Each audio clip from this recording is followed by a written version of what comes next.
So welcome you all to this session of most expected MCQs of IFFCO AGT. So we are a new channel. We are not promoting anything. We are not selling any courses. We are just making content so that it can reach to you and give to you maximum benefit in this last few days for prelims. Okay, so without wasting any time, let's start. And if you have not yet subscribed, do subscribe our channel and watch the previous sessions. I hope that all those questions will prove very helpful to you in this last revision moment. Okay, so the first question is, which crop is known as the queen of cereals? Which crop is known as the queen of cereals? Okay, options are rice, wheat, maize, and sorghum. So most of you might have guessed it right. It's maize. Can you tell me who is known as the king of cereals? It's wheat. Okay, wheat is called as the king of the cereal crops. Okay, now if you're talking about king and queens, so let's also know about pulses, king of pulses. Who is known as the king in pulses? So it's chickpea, and the queen is pea, mutter. Okay, so this is for pulses. And if we talk about oil seeds, king is groundnut, queen is sesame, and fodder crop, fodder, king is berseem, queen is lucerne. Okay, then fruits, let's see fruits also. King is mango, queen is mangosteen, right? Then if we talk about vegetables, king is potato, queen is okra or bhindi. Okay, this is for vegetables. If we talk about spices, king is black pepper and queen is cardamom. Okay, I hope this is helping you. Am I leaving anything? Okay, coarse cereal. If we talk about king of coarse cereals, no queen is here, it's sorghum, because it is the most grown millets across the world. Okay, yeah, right, I think that's all. And there are some more terminologies like poor man's meat, it's called soybean. Okay, we'll discuss in some other slide. Okay, here we have space constraint, so option number C is the right answer here. Now, which weed is known as the terror of Bengal? Options are Icornia, Lantana, Parthenium, or Cyperus. So the right answer is Icornia crassipus. This is an aquatic weed, you know that, and it's exotic. It's not indigenous. It was introduced in Bengal, and it what it does is it infects or infests the entire ponds or river, excuse me, or rivers. Okay, and then it deoxygenates the river for fish and for other aquatic organisms. So Icornia is the right answer. Then Lantana camera, Parthenium, and Cyperus rotundus. These are some important weeds. Okay, but Icornia is known as the terror of Bengal. Option number A is the right answer. The growth curve of plant follows. So the plant growth curve, we all know that it's a sigmoid curve, right? Where this is the lag phase and this is the log phase, right? So it's S shaped. Okay, Because bell shape, we know that it's like this, straight line is like this, or this exponential curve, how does it looks? It's like a parabola, exponential. Okay, so S shaped curve or sigmoid curve, as we call that. Okay, so this first one is called as lag phase, second is called a log or exponential phase, exponential, and the last one is stationary phase. This is the size of the plant, this is the time. Okay, I hope this is clear to you now. The fourth is relay cropping refers to, okay, relay cropping refers to sowing a crop after another, sowing second crop before harvest of the first, sowing two crops together, or growing a cover crop. The right answer is sowing second crop before the harvest. Suppose this is the first crop, here it is sown and it's been harvested here. Okay, first crop is getting harvested here, before the harvesting only we will sow the second crop. Okay, this is how it works. Some of the examples are that you must know. Our first one is maize and beans. Okay, where beans is sown before the harvesting of maize. Then soybean and wheat. Okay, soybean and wheat. Then some vegetables are done like that, vegetables. Okay, then oats and barley. Okay, so these are some of the examples where relay cropping is practiced. So option number B is the right answer. Now next question is, which of the following is a shallow rooted crop? That means the roots don't go very deep into the soil. Okay, generally stays between the depth of like 10 to 15 centimeters. Okay, so options are cotton, castor, pigeon pea and potato. So the right answer is option number D, potato. These are the deep rooted crops. Cotton, castor, pigeon pea, these are deep rooted. Because it's generally recommended that deep rooted crops should be done in crop rotation with shallow rooted crop. Shallow rooted. This is the general convention, right? That in crop rotation, deep rooted must be uh, rotated with shallow rooted crop. Okay, so all these three crops can be rotated with potato or green gram or lentil, right? All those are shallow rooted. So option number D is the right answer. Now question number 6 is saying, in which year was MSP introduced in India? 1960, 1965, 1970 or 1966? So it was introduced in the year 1966-67 during when the HYVP, high yielding variety program, which resulted in green revolution, that was started. Okay, and if I ask you that which committee is responsible for recommending the MSP, so it's CACP. Okay, Cabinet Commission for Agricultural Cost and Prices, Commission for agricultural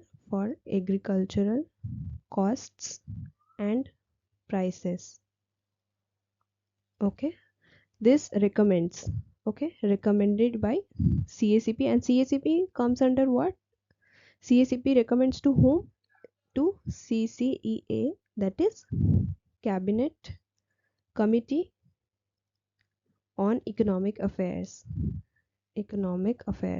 Okay, they recommend the MSP to CCEA, which comes under and its decision is not binding. It's the statutory body under the Ministry of Agriculture. Okay, so ultimately it is announced by the Government of India. Government of India, Ministry of Agriculture. It is announced. Okay. Can you tell me for how many crops MSP is given or announced? It's for 22 crops plus one FRP is for sugarcane. I hope you all know that. And out of these 22 crops, okay, 14 are Kharif, 14 are Kharif, 6 are Rabi, and 2 are commercial crops. Okay. Now if we talk about what formula does the MSP calculates, so it's A2 plus FL, right? A2 plus FL cost, and yeah, I think that's enough for MSP.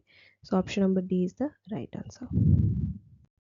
Next question is, which of the following is a photo period insensitive crop? Soybean, wheat, rice and tomato.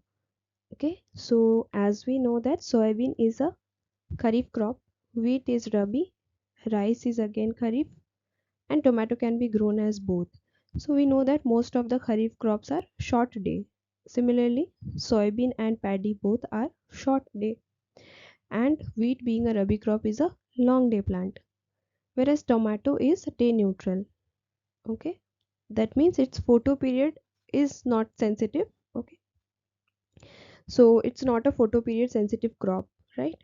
So option number D is the right answer. Now if we talk about the other some other examples of day neutral crops, those are sunflower, then cucumber, then pea and cotton. Okay, these are some of the very common examples of day neutral plants.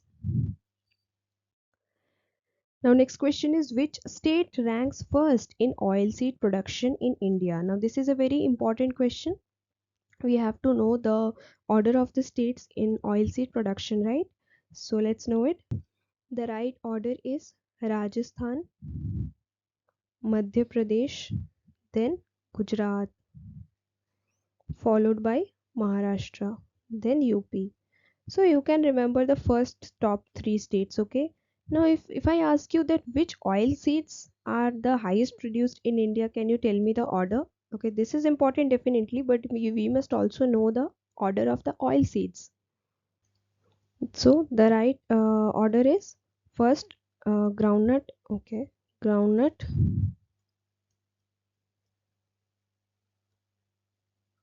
groundnut is followed by soybean, followed by sunflower. Okay, then the next comes sesame, Niger seed, mustard and all. So about 50% is only contributed by groundnut only. Okay, so most of all the oil seeds total production, 50% production is held by groundnut. Okay, so here option number B is the right answer. Oil seeds, millets, in millets Rajasthan is also the top state. Now the next question, which is a participatory extension approach? T&V system, farming systems research, PLA or individual contact. So the name itself suggests this will be the answer, participatory learning and action. Because in T&V system, some experts come and they just visit your field and they just recommend you what's best for you. Although it's no more in existence, but when it used to be, I'm talking about that time. So TNV system, it had no participatory approach, and farming system research, this is also nothing to do with participation, and individual contact also has nothing to do with participation. Okay, so participatory learning and action, PLA is the participatory approach. So basically participatory learning and action, it's basically it's a umbrella term for which includes a wide range of approaches and methodologies like PRA, participatory rural appraisal, then RRA, rapid rural appraisal, then participatory learning methods, this is called as PALM, then participatory action research, PAR, then farming system research. Okay, so this option B is included in this only, right? So this is basically a tool. Okay, this has nothing to do with the approach, and it comes under this, it's a tool. Okay, so these are some of the approaches that are used under participatory learning and action. It's basically a qualitative research. You don't need to go that deep. Okay, qualitative research under which these methods are used, right? So option number C is the right answer. The A value concept in nutrient availability was given by The right answer is Fried and Dean. Okay. Okay, so this Fried and Dean, these scientists gave the A value concept. So what it means is that basically when a plant gets confronted with two sources of a nutrient, okay, suppose there is a particular nutrient like nitrogen, and it has two sources for it, okay, so it will absorb from each of these in the proportion, that is respective amounts available, proportion to the respective amounts available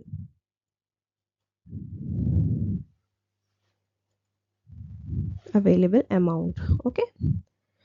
so basically इसका मतलब ये है कि अगर किसी plant के पास दो resources है, सपोज नाइट्रोजन एक न्यूट्रिएंट है, उसके दो सोर्सेस है, सपोज डीएपी भी है उसके पास, एंड उसके पास कोई और भी फर्टिलाइजर है, सपोज एनहाइड्रस अमोनिया है, सो दो सोर्सेस है, तो प्लांट किस में से नाइट्रोजन लेगा? The right this A value concept says that कि प्लांट दोनों में से लेगा, डीएपी से भी लेगा और एनहाइड्रस एमोनिया से भी लेगा, बट उनके अपने अपने प्रोपोर्शंस में। सपोज 18% नाइट्रोजन होता है डीएपी में, सो वो इससे 18 मात्रा में उठाएगा, और एनहाइड्रस एमोनिया में अराउंड आई थिंक 56% और something, I may be wrong, just check it out. So जितना उसमें होगा वो उसमें से उठाएगा प्रोपोर्शनेटली, और जितना इसे ज़रूरत होगा वो उतना उतना एब्जॉर्ब कर लेगा उसमें से, right? So according to the proportion of the available amount. So option number C is the right answer. The A value concept was given by Fried and Dean. Then the ISI mark on fertilizer bag signifies subsidy eligibility, quality standard, company certification, and organic compliance. The right answer is quality standard. So ISI mark is basically given to not only fertilizer bags but to other commodities as well, and it indicates the quality standard. Okay. Gypsum is used to reclaim which type of soil? Acidic, alkaline, saline, and sodic. So you must know that alkaline and sodic soil is the same thing. They are talking about the same thing. And before knowing that what gypsum is used for which type of soil, we must know the properties of the different types of soil. The first one being acidic. Okay, so the characteristics of acidic is the pH is less than 7, and what about the ESP, exchangeable sodium percentage? It's less than 15, and its electronic conductivity is, it's less than 15, sorry, less than 4, okay, less than 4 decisiemens per meter, okay. Then if we talk about saline soil,